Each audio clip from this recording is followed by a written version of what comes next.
നീലക്കുറിഞ്ഞി ജൈവ വൈവിധ്യ പഠനോത്സവം 2025 കട്ടപ്പനയിൽ സംഘടിപ്പിച്ചു. നവകേരളം കർമ്മ പദ്ധതിയുടെ ഭാഗമായി ഹരിത കേരള മിഷനും വിദ്യാഭ്യാസ വകുപ്പും സംയുക്തമായി വിദ്യാർത്ഥികൾക്കായി സംഘടിപ്പിച്ച പരിപാടി നഗരസഭാ വൈസ് ചെയർമാൻ KJ ബെന്നി ഉദ്ഘാടനം ചെയ്തു. നീലക്കുറിഞ്ഞി ജൈവ വൈവിധ്യ വിജ്ഞാന കേന്ദ്രത്തിന്റെ കമ്മ്യൂണിറ്റി തല പരിപാടികളുടെ ഭാഗമായി ജൈവ വൈവിധ്യത്തെക്കുറിച്ചും അതിന്റെ സംരക്ഷണത്തിന്റെ പ്രാധാന്യത്തെക്കുറിച്ചും അവബോധം സൃഷ്ടിക്കുന്നതിനായാണ് 7, 8, 9 ക്ലാസുകളിലെ വിദ്യാർത്ഥികൾക്ക് പഠനോത്സവ ക്യാമ്പ് സംഘടിപ്പിക്കുന്നത്.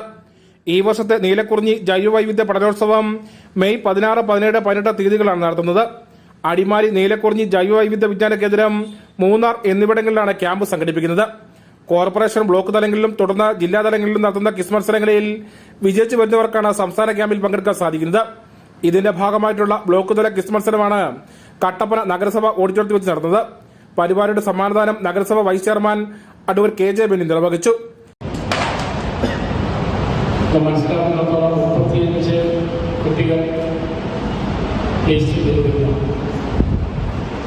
പക്ഷെ 19 കുട്ടികളാണ് മത്സരത്തിൽ പങ്കെടുത്തത് എന്നാണ് മനസ്സിലാക്കുന്നത്. ഏതായാലും നീലക്കുറിഞ്ഞി പഠനത്തെ സംബന്ധിച്ചും ജൈവവൈവിധ്യത്തെക്കുറിച്ചും നിങ്ങൾക്ക് ഒരു പുസ്തകത്തിൽ നിന്ന് തയ്യാറാകുമ്പോൾ അക്കാര്യത്തിൽ മത്സരത്തിൽ വിദ്യാർത്ഥികളായ ഹൃദയ വിനോദ് 1ാം സ്ഥാനവും അമൃത ബിജു 2ാം സ്ഥാനവും ദൃശ്യപ്രകാശ് 3ാം സ്ഥാനവും ആർദ്രാമ്പോൾ 4ാം സ്ഥാനവും നേടി. കട്ടപ്പന നഗരസഭാ കൌൺസിലർ പ്രശാന്ത് രാജു ചടങ്ങിൽ അധ്യക്ഷനായിരുന്നു. News bureau, Kattappana.